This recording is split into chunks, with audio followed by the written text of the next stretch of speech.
BA honours semester 2 paper SW202 course 4 title understanding psychology for social work. Hello friends, कैसे हैं आप लोग? I hope Deepawali के बाद सब दीपावली एंजॉय किए होंगे और अब अपन फिर कोर्स के ऊपर आ रहे हैं। आज जिस टॉपिक को हम लोग डिस्कस करने जा रहे हैं वो है आपका मोटिवेशन, अभिप्रेरणा।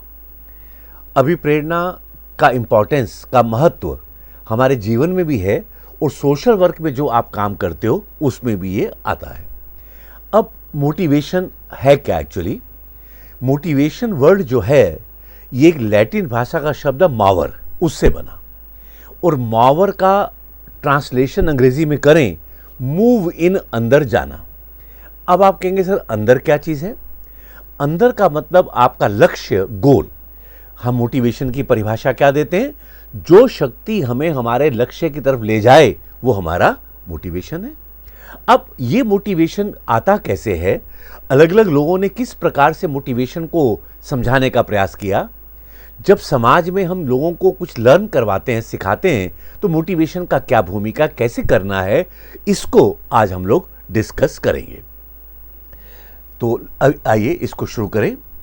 सीखना जीवन पर्यंत चलने वाली क्रिया है जिसे बहुत से कारक प्रभावित करते हैं। इन कारकों में अभिप्रेरणा एक महत्वपूर्ण कारक है। हम व्यक्ति में परिवर्तन कैसे करें ताकि वह अपना श्रेष्ठ दे सके। पिछले लेक्चर में अभिप्रेरणा से जुड़े संबंधित प्रत्ययों को स्पष्ट किया गया होगा।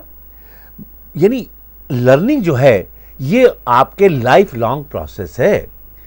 जन्म से लेकर मृत्यु तक हम कुछ ना कुछ सीखते हैं, चाहे वृद्धावस्था हो, चाहे युवावस्था हो, चाहे हम बाल्यकाल में हम सीखते हैं। और उस सीखने में बहुत से फैक्टर प्रभावित करते हैं। आपका नॉलेज, आपका एनवायरनमेंट, आपके सिचुएशन।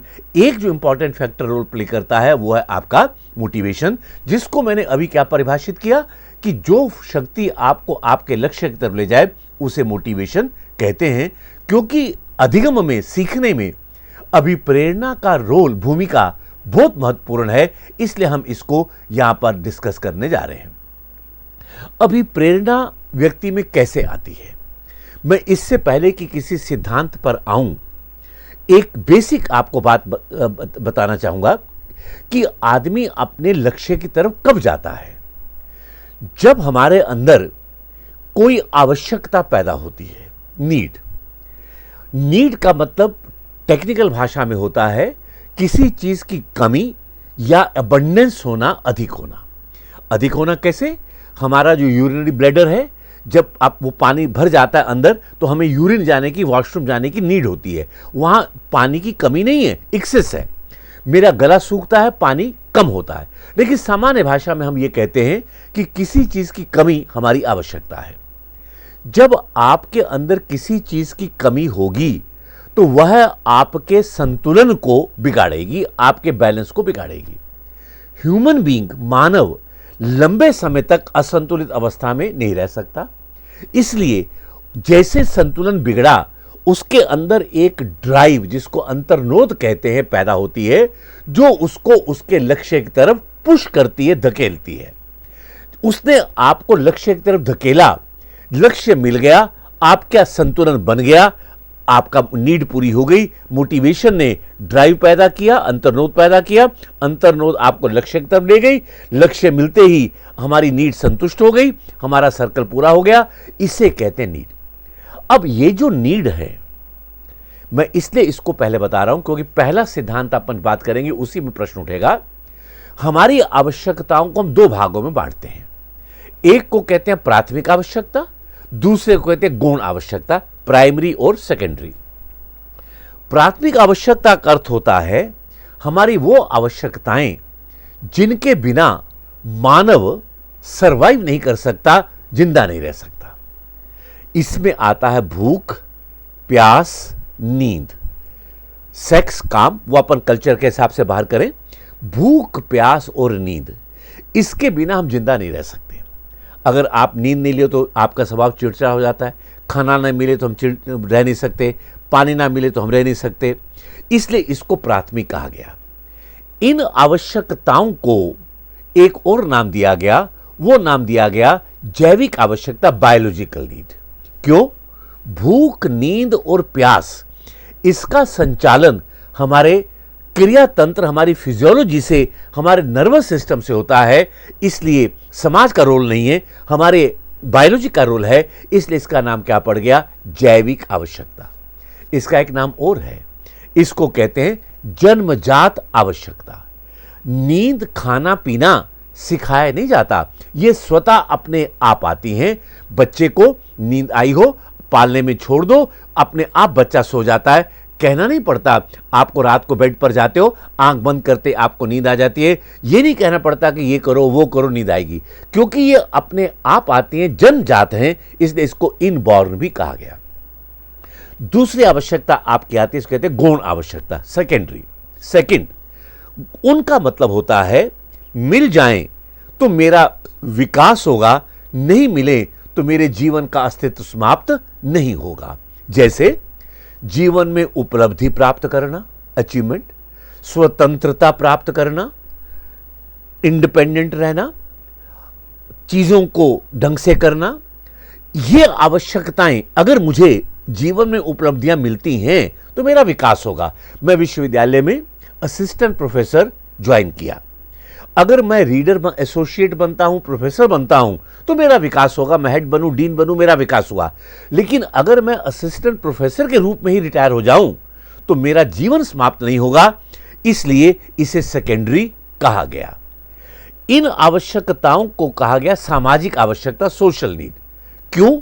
समाज सिखाता है कि बेटा मेहनत कर लो, कुछ बन जाओगे, आपको रिकॉग्निशन मिलेगा, कलेक्टर बनोगे, लाल बत्ती की गाड़ी मिलेगी, पावर मिलेगा। यह समाज सिखाता है। बड़े हो जाओ तो घर वाले क्या कहते हैं? अपना निर्णय खुद लो। समाज कहता है कि इंडिपेंडेंट बनो, ऑटोनॉमी लाओ, दूसरों पर निर्भर मत रहो। इसलिए इन्हें सामाजिक कहा गया। तीसरा इसका नाम है अर्जित आवश्यकता, एक्वायर्ड नीड।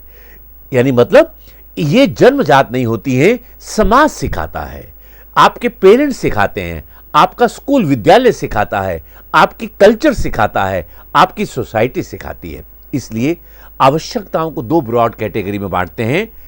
अभिप्रेरणा की जब बात करते हैं, प्राथमिक और गौण। प्राथमिक जिसके बिना सर्वाइवल नहीं, गौण मिल जाए तो डेवलपमेंट होगा, नहीं मिले तो जीवन समाप्त नहीं होगा। अब अगर हमें सामाजिक कार्य में अभिप्रेरणा को समझना है तो अभिप्रेरणा के कुछ मूल सिद्धांतों को हमें समझना पड़ेगा।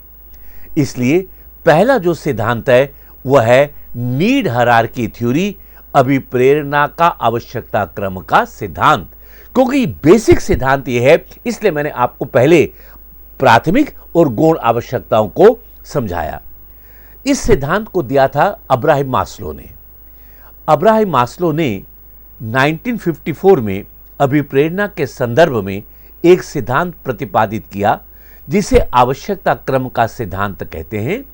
इस अभिप्रेरणा का आवश्यकता का सिद्धांत नीड थ्योरी ऑफ मोटिवेशन भी इसको कहा गया। मास्लो ने आवश्यकताओं को उनकी प्रबलता, स्ट्रेंथ के आधार पर आवश्यकताओं को उनके क्रम में प्रस्तुत किया। उन्होंने अपने सिद्धांत में 5 आवश्यकताओं को क्रम के अनुसार प्रस्तुत किया, जिसे नीचे चित्र के द्वारा मैं आपको समझाऊंगा। देखिए, किसी भी चीज को समझना है तो उसके कंसेप्ट को समझो। इस सिद्धांत को किसने दिया? मास्लो ने दिया।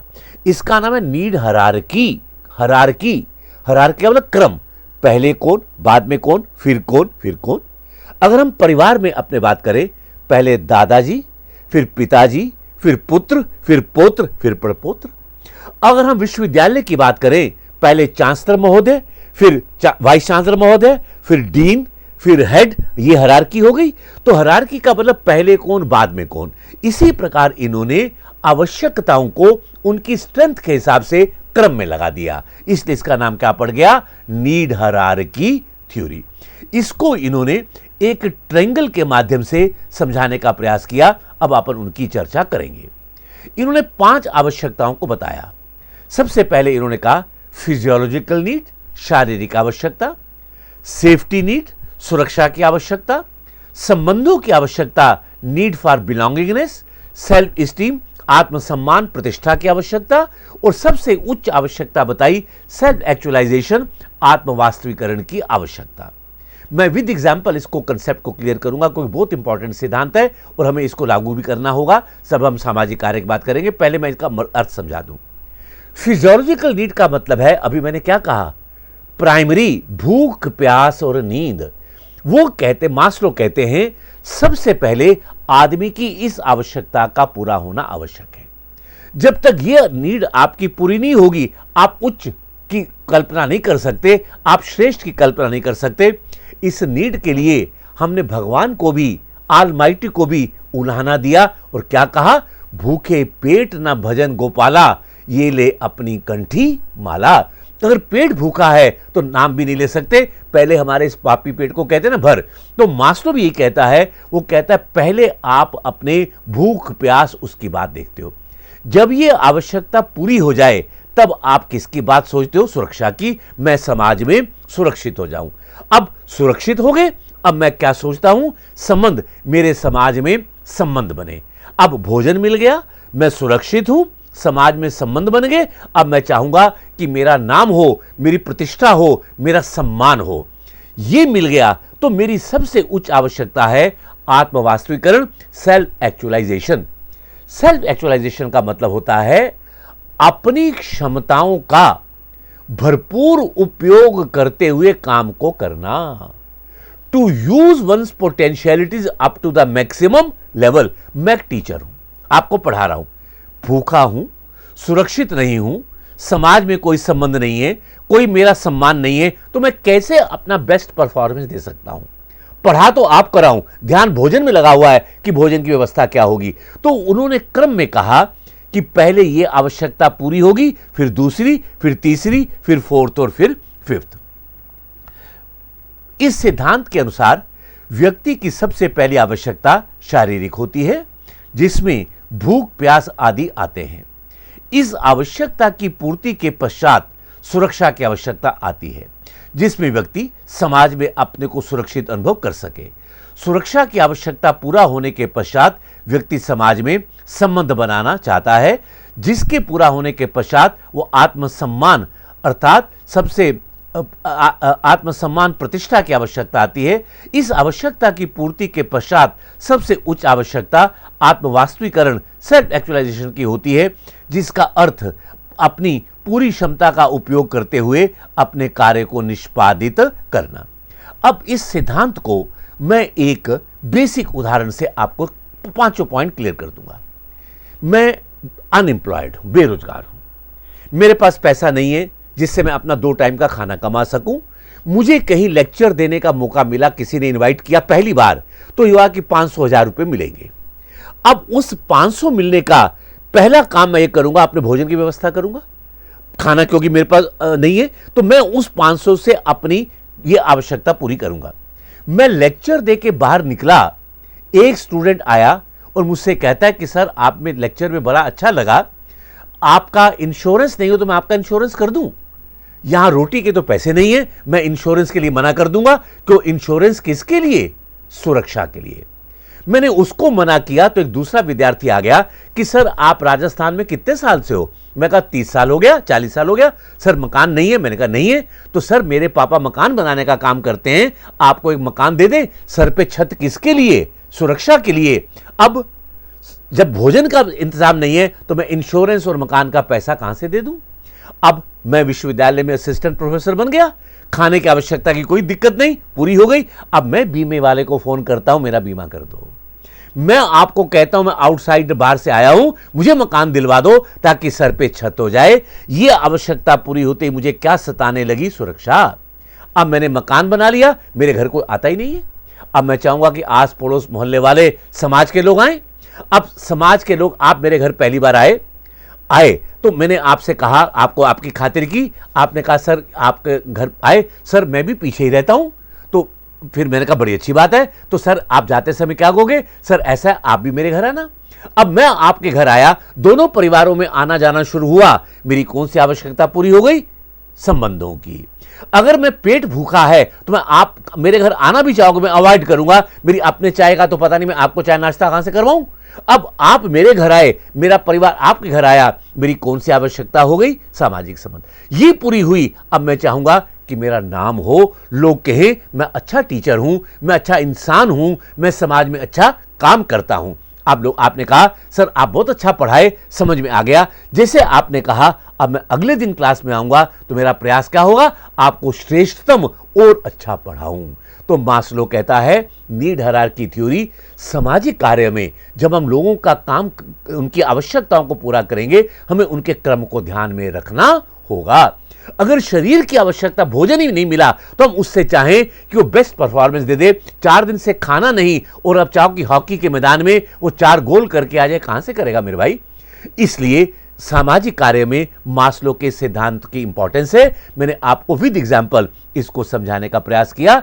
आई होप कि आपको क्लियर होगा। उसके बाद एक सिद्धांत आया और जिसको कहा गया अभिप्रेरणा की मूल प्रवृत्ति सिद्धांत, इंस्टिंक्ट थ्योरी ऑफ मोटिवेशन। अभिप्रेरणा के मूल प्रवृत्ति सिद्धांत का प्रतिपादन 1908 में मैकडूगल ने किया। ये एक साइकोलॉजिस्ट है, ने किया। यह सिद्धांत किसी भी परिस्थिति में किसी विशेष प्रकार का व्यवहार मानव क्यों करता है, इस प्रश्न का सबसे पुराना स्पष्टीकरण है। यह बहुत पुराना सिद्धांत है। मूल प्रवृत्ति के प्रत्यय को सबसे पहले विलियम जेम्स ने दिया था, परंतु मूल प्रवृत्ति सिद्धांत को प्रस्तुत करने का श्रेय मैकडूगल को दिया जाता है। विलियम जेम्स ने बात की थी, लेकिन उसको समझाने का, आगे बढ़ाने का काम मैकडूगल ने किया। इसलिए हम क्रेडिट किसको दे रहे हैं? मैकडूगल के सिद्धांत को।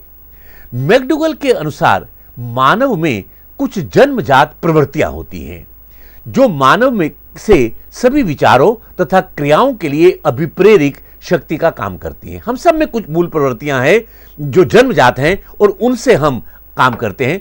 उन्होंने 14 मूल प्रवृत्तियां बताई जो किसी एक सांवेगिक स्थिति या भावात्मक अनुभव से जुड़ी हुई हैं।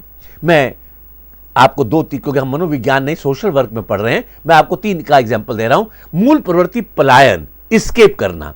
अगर एस्केप करते हैं तो कहता है इमोशन भय का पैदा होगा। जिज्ञासा है तो आश्चर्य पैदा होगा। अगर संग्रहण है तो आप में स्वामित्व यानी आपको पावर का ये भाव पैदा होगा। मैकडूगल के अनुसार सभी व्यवहार इंस्टिंक्टिव होते हैं जो संज्ञान, कॉग्निशन जानना, भाव यानी चेष्टा, और कोनेशन यानी करना के अनुसरण करके संपादित होते हैं। अब ध्यान से सुनना, इन 3 के आधार पर बनता है एटीट्यूड अभिवृत्ति। वो कहता है हमारे व्यवहार के लिए 3 चीजें होंगी, संज्ञान कॉग्निशन, अफेक्ट यानी भाव, और तीसरा क्रियात्मक यानी कोनेशन। पहले ज्ञान होगा, फिर ज्ञान से इमोशन पैदा होगा, और जब इमोशन पैदा होगा तो मैं क्रिया करूंगा, काम करूंगा। अगर हमारा कोई एनिमी है तो मुझे पहले यह पता होना चाहिए कि वो मेरा एनिमी क्यों है। नॉलेज हम कहते हैं, हम पाकिस्तान के प्रति कहते हैं ना कि नेगेटिव अपन रखते हैं। क्यों? हम कहते हैं कि वो हमारे टेररिज्म फैला रहा है, वो हमारे कश्मीर के अंदर घुसपैठ करता है। ज्ञान हुआ तो भाव जागा, इमोशन जागे कि गलत है। इमोशन जागा तो हमने कहा जब तक पाकिस्तान हरकतों से बाज नहीं आएगा हम बात नहीं करेंगे। यही हमारी सरकार की नीति है। ये कब आया? जब पहले ज्ञान हुआ फिर भाव हुआ। तो यह सिद्धांत कहता है कि पहले आप इंस्टिंक्ट को जानिए, इमोशन पैदा होगा, उसके बाद आप में भाव पैदा होगा, भाव आएगा, फिर आप क्रिया करेंगे। एक सिद्धांत बात करता है गोल सेटिंग थ्योरी। लक्ष्य निर्धारण सिद्धांत को एडविन ए लॉक ने 1968 में दिया। इन्होंने इस सिद्धांत में 5 तत्व बताए। यानी अगर आप अभिप्रेरणा को बढ़ाना चाहते हो तो आपको गोल सेट करना होगा, और उसके लिए उन्होंने 5 चीजें बताई। स्पष्टता क्लैरिटी, चुनौती चैलेंज, प्रतिबद्धता कमिटमेंट, प्रतिपुष्टि फीडबैक, और कार्य जटिलता टास्क कंप्लेक्सिटी। अब देखिए, सीखने में अभिप्रेरणा शिक्षा के, ये मैं अभी आपको एक्सप्लेन करता हूं, पहले मैं इन पॉइंट्स को क्लियर कर दूं। वो कहता है कि अगर आप किसी काम को करना चाहते हैं तो सबसे पहले आपको आपका गोल क्लियर होना चाहिए कि क्या अचीव करना चाहते हो। भाई मुझे आईएएस बनना है, मुझे यूपीएससी में जाना है, मुझे प्रोविंशियल सर्विसेज में जाना है, मुझे टीचिंग में जाना है, मुझे मेडिकल में जाना है, मुझे क्या बनना है, आपका लक्ष्य आपको क्लियर होना चाहिए। लक्ष्य क्लियर होगा तो आपको चैलेंज उसमें क्या है पता होने चाहिए कि चैलेंजेस क्या आएंगे। चैलेंज पता चल गए, अब आपका कमिटमेंट होना चाहिए, इसके लिए मुझे ये करना पड़ेगा, मेहनत करनी पड़ेगी, मैं ये करूंगा। जब आप मेहनत करते हो तो जो काम आप कर रहे हो उसका फीडबैक आपको मिलते रहना चाहिए। मैंने इतना कर लिया, वेरी गुड, इतना कर लिया। फीडबैक का मतलब होता है जो काम आपने किया उसकी आपको सूचना देना। मैं फीडबैक को कहूं, आप कभी जिम में चले जाओ, मॉडर्न जिम जितने भी है उसमें कांच लगे होते हैं। वो कांच इसलिए नहीं है कि बाल बनाने के लिए, पसीना पोंछने के लिए। उसमें जब मैं अपने मसल्स को बढ़ते देखता हूं तो मेरा मोटिवेशन बढ़ता है। ये फीडबैक है। तो वो कहता है आपको प्रतिपुष्टि मिलनी चाहिए, और जो काम है वो कॉम्प्लेक्स, अगर बिल्कुल सिंपल है, एक सीढ़ी चढ़ के जाना है तो फिर कोई चैलेंज ही नहीं है। काम जट कठिन है, आपको क्लियर हो, आपको चुनौती हो, आपका कमिटमेंट हो और आपको प्रतिपुष्टि मिलती रहे, तब आपका मोटिवेशन बढ़ता है और आप काम करने में सफल होते हैं। अब सीखने में अभिप्रेरणा का क्या भूमिका है, इसकी चर्चा करेंगे। शिक्षा प्रक्रिया में अभिप्रेरणा के प्रत्यय अत्यंत महत्वपूर्ण है। अभिप्रेरणा के द्वारा अध्यापक सीखने की क्रिया को अधिक अच्छे ढंग से संपादित कर सकता है। अभिप्रेरित बालक या कोई भी व्यक्ति ज्ञान अर्जित करने के लिए तत्पर होते हैं तथा वे शीघ्रता, सरलता, सहजता से सीख सकते हैं। निम्न प्रकार से अभिप्रेरित बालकों के व्यवहार में वांछित परिवर्तन लाया जा सकता है। अब अभिप्रेरणा तो आ गई, अब आप सोशल वर्क में आप स्टूडेंट्स को चाहते हो कि कैसे उनके लर्निंग में मोटिवेशन अपनी भूमिका निभाए, तो उसके कुछ मैं आपको पॉइंट्स दे रहा हूं। नंबर 1, विल टू लर्न, सीखने की इच्छा। सीखने के लिए इच्छा जागृत करने की आवश्यकता है। इच्छा एक अत्यंत प्रभावी अभिप्रेरक है तथा इसका उपयोग करके सीखने की प्रक्रिया को गति प्रदान की जा सकती है। अगर आप मोटिवेशन देना चाहते हैं तो आपके अंदर सीखने की विल होनी चाहिए, इच्छा होनी चाहिए। मेरे में लेक्चर देने की विल होनी चाहिए, मैं क्लास लेने आ रहा हूं तो विल होगी तो परफॉर्मेंस अच्छा होगा। तो कहता है कि पहले छात्रों के अंदर विल पैदा करो, इच्छा पैदा करो। नंबर 2, सीखने में संलग्नता, इन्वॉल्वमेंट इन लर्निंग। किसी भी कार्य में संलग्न होकर व्यक्ति कार्य को सफलतापूर्वक करने का यथासंभव प्रयास करता है। संलग्नता का अर्थ किए जाने वाले कार्य से लगाव का अनुभव करने व उसकी सफलता की इच्छा से है। अब विल तो है, काम तो है, लेकिन आप उसमें अपने आप को इन्वॉल्व ही नहीं कर रहे हो। मेरे घर में फंक्शन तो है, मैं चाहता हूं कि फंक्शन अच्छा हो जाए, लेकिन जब उसमें काम करने की बात आती है तो मैं अपने आप को विड्रॉ कर लेता हूं। अब मुझे उस काम में अपने आप को झोंकना होगा, इन्वॉल्व करना होगा। तो कहता है पहले विल पैदा होनी चाहिए, फिर आपको उस काम के लिए आपका इन्वॉल्वमेंट भी होना चाहिए। आप पढ़ना चाहते हो, यह आपकी विल है, लेकिन उस पढ़ने के लिए लाइब्रेरी जाना होगा, उस पढ़ने के लिए किताब खरीदना होगा, उसके लिए वीडियो देखना होगा। आपको जब तक आपका सक्रिय इन्वॉल्वमेंट नहीं होगा तब तक आपका कार्य संपादित नहीं होगा। अगली चीज को, तीसरा पॉइंट, आकांक्षा स्तर, एस्पिरेशन लेवल। आकांक्षा स्तर सीखने की क्रिया में एक महत्वपूर्ण अभिप्रेरक है। यह अभिप्रेरित करने के लिए आकांक्षा स्तर वास्तविक क्षमता के आधार पर और लचीला होना चाहिए। आप जब किसी के लिए सोशल वर्क में कोई काम करवाना टारगेट रखते हो, टारगेट लक्ष्य को हमेशा व्यक्ति की योग्यता के अनुसार, क्षमता के अनुसार, काम शारीरिक हो, शैक्षणिक हो, कोई भी हो, चाहे उसको उसकी क्षमता के अनुसार रखिए, वास्तविक रियलिस्टिक रखिए। ऐसा लक्ष्य मत रख दीजिए जो उसकी पहुंच से बाहर हो, क्योंकि लक्ष्य नहीं मिलेगा तो फिर निराशा पैदा होगा, फ्रस्ट्रेशन होगा, जो उसके व्यक्तित्व को खराब करेगा। और वो लचीला होना चाहिए, फ्लेक्सिबल होना चाहिए। कैसे? मान लीजिए एक स्टूडेंट 8th में 60% आया, मैंने उससे कहा कि देखो बेटा 8 तक तो तुम 60% ले आए, लेकिन अब जमाना कॉम्पिटिटिव आ गया। आपको पता है दिल्ली यूनिवर्सिटी के अंदर लास्ट एडमिशन 98, 99 पे रुक जाते हैं। वो जमाना गया 60% वाला। अब तुम्हें बोर्ड के अंदर, सीबीएसई के अंदर या स्टेट के बोर्ड के अंदर आपको 90% लाना है। अब 60% वाले बच्चे के लिए टारगेट 90%, लक्ष्य कर दिया। अब 10th में जब क्वार्टरली एग्जाम हुआ उसके 68% आ गए। अब मैं उससे कहूं 90 के लक्ष्य को तुम नहीं पा पाए, मैंने घर वाले या लोग उसको डांटना शुरू करते हैं, आप उसको डीमोटिवेट कर रहे हो। अब आपका लक्ष्य लचीला, नीचे आ जाओ, कह दो भूल जा बेटा 90 को, कोई बात नहीं, तुम 60 से 68 तक तो आए, शाबाश, वेरी गुड, अगली बार तुम 72-3 की कोशिश करना। तो लक्ष्य को क्रमशः ग्रेजुअली आप बढ़ाएं, क्लियर, वास्तविकता के आधार पर, आदर्श नहीं कि ये होना चाहिए, मैं उसके मेरी क्षमता ही नहीं है तो कहां से मेरे लिए वो टारगेट रख रहे हो। तो अगर आप मोटिवेशन करना चाहते हो तो आपके अंदर ये फीलिंग होना चाहिए। अगला पॉइंट आपको ध्यान रखना है, कंपटीशन, प्रतियोगिता। अभी प्रेरणा प्रदान करने के लिए प्रतियोगिता की भावना उत्पन्न की जानी चाहिए, लेकिन इस ईर्ष्या, घृणा, क्रोध आदि नहीं होने चाहिए। आप कंपटीशन पैदा करिए, वो हेल्दी कंपटीशन पैदा होना चाहिए। देखिए एक ग्रुप अच्छा कर रहा है, आप भी अच्छा करो, अब मैं कहता हूं कर रहे हैं तो मैं भी कोशिश, ऐसा नहीं जो कहते हैं ना कि थ्रोट कटिंग, हम किसी का गला काटें, ईर्ष्या करें, जलन पैदा करें, वो नहीं। अगर कंपटीशन हेल्दी है, आपने इतना टारगेट अचीव किया, मैं इतना टारगेट नहीं कर पाया, अब मैं कहूंगा कि मैं क्यों नहीं कर पाया, मैं उसको देखने की कोशिश करूंगा, तो आप इसके अंदर वो भावना भी पैदा करिए। परिणाम का ज्ञान, अगर व्यक्ति को उसके किए गए कार्यों की प्रतिपुष्टि समय समय पर दी जाए तो अभिप्रेरणा को बढ़ाता है। आपने काम किया, एक स्टेप किया, वेरी गुड, शाबाश, अगला स्टेप, वेरी गुड, शाबाश, वेरी गुड, ये जो आप उसको प्रतिपुष्टि दे रहे हैं ये उसके मोटिवेशन को बढ़ाएगा। कुछ लोग क्या करते हैं, बैठे रहते हैं और पूरा काम कर लिया, लास्ट में कहते हैं भाई अच्छा हो गया, ठीक हो गया। आप वाइवा दे रहे हो, प्रश्नों के उत्तर मेरे दे रहे हो, आपने मेरे पहले प्रश्न का उत्तर दिया, मैं कहूंगा वेरी गुड, क्या बात है, बहुत बढ़िया। आपका मोटिवेशन बढ़ेगा कि घटेगा, मोटिवेशन बढ़ा। तो आप जो है समय समय पर उसको प्रतिपुष्टि भी दीजिए। अगला जो सबसे इंपॉर्टेंट है वो है पुरस्कार और दंड।